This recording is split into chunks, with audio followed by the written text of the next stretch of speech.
Assalamualaikum warahmatullahi wabarakatuh. Perkenalkan, nama saya Trimardita, mahasiswa Politeknik Negeri Pontianak, program studi Administrasi Negara. Mohon dukungan dengan cara like dan subscribe video ini ya.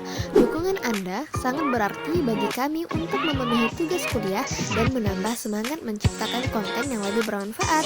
Atas dukungannya, saya ucapkan terima kasih.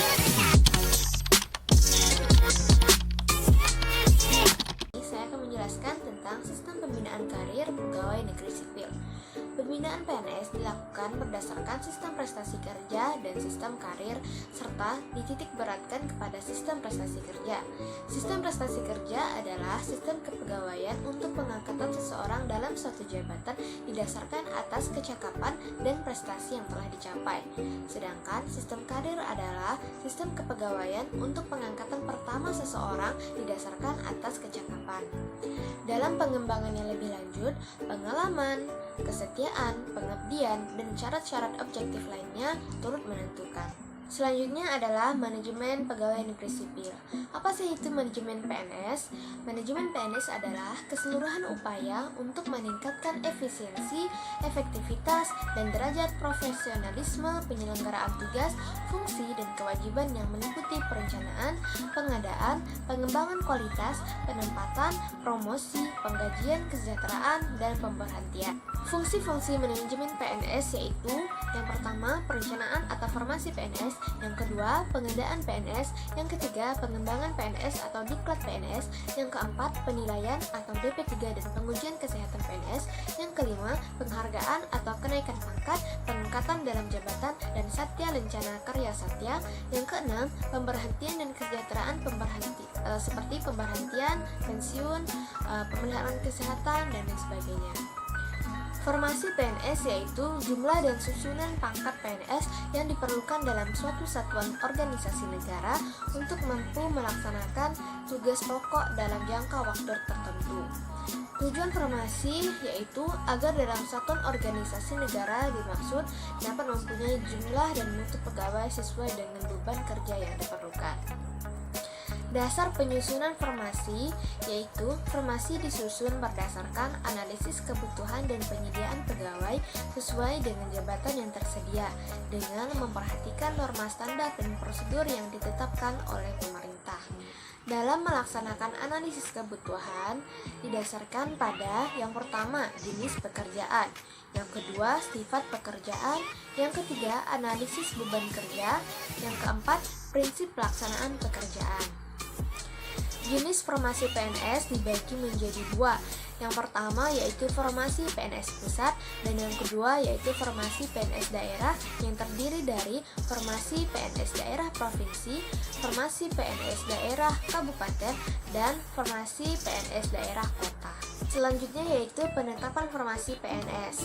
Untuk formasi PNS pusat ditetapkan oleh Menteri yang bertanggung jawab di bidang pendayagunaan aparatur negara setelah mendapat pertimbangan dari Kepala BKN. Kemudian untuk formasi PNS daerah ditetapkan oleh Kepala daerah masing-masing setelah mendapat persetujuan tertulis Menteri yang bertanggung jawab di bidang pendayagunaan aparatur negara berdasarkan pertimbangan Kepala BKN. Kemudian untuk pengumuman pengadaan PNS harus dilakukan hal-hal sebagai berikut. Yang pertama, harus diumumkan seluas-luasnya melalui media massa yang tersedia dan atau dalam bentuk lain yang digunakan. Yang kedua, pengumuman tersebut harus dilakukan paling lambat 15 hari sebelum tanggal penerimaan. Yang ketiga, dalam pengumuman harus dicantumkan yaitu jumlah dan jenis jabatan yang lowong, kualifikasi pendidikan yang dibutuhkan, syarat yang harus dipenuhi oleh setiap pelamar, alamat dan tempat lamaran yang ditujukan, batas waktu pengajuan surat lamaran, waktu dan tempat seleksi, dan lain-lain yang dianggap perlu. Kemudian, seorang pelamar wajib memenuhi syarat-syarat sebagai berikut. Yang pertama yaitu dia adalah seorang WNI. Kemudian usia minimalnya adalah 18 tahun dan usia maksimal adalah 35 tahun. Kemudian tidak pernah dihukum kurungan atau penjara. Yang keempat, tidak pernah diberhentikan dengan hormat tidak atas permintaan sendiri atau tidak dengan hormat sebagai pegawai negeri atau diberhentikan tidak dengan hormat sebagai pegawai swasta. Kemudian tidak berkedudukan sebagai CPNS atau PNS. Kemudian mempunyai pendidikan, keahlian, kecakapan, keterampilan yang diperlukan. Selanjutnya, berkelakuan baik, sehat jasmani dan rohani, bersedia ditempatkan di seluruh wilayah negara Republik Indonesia, serta bersedia melepaskan jabatan dari pengurus atau anggota parpol pada saat dinyatakan lulus ujian penyaringan. Untuk penyaringan, hal-hal yang dilakukan yang pertama yaitu pemeriksaan administratif. Untuk surat lamaran yang tidak memenuhi syarat, maka lamaran tersebut akan dikembalikan kepada pelamar beserta dengan alasannya. Kemudian untuk surat lamaran yang telah memenuhi syarat, maka akan disusun dan daftar secara tertib. Kemudian untuk panitia ujian memiliki tugas-tugas sebagai berikut. Di antaranya, yang pertama menyiapkan dan mengumpulkan bahan ujian, menentukan pedoman pemeriksaan dan penilaian ujian, menentukan tempat dan jadwal ujian, menyelenggarakan ujian dan memeriksa dan menentukan hasil ujian. Kemudian untuk materi ujian, tes kompetensi yang materinya disesuaikan dengan kebutuhan jabatan. Di antaranya seperti pengetahuan umum, bahasa Indonesia, kebijakan pemerintahan, pengetahuan teknis, serta pengetahuan lainnya.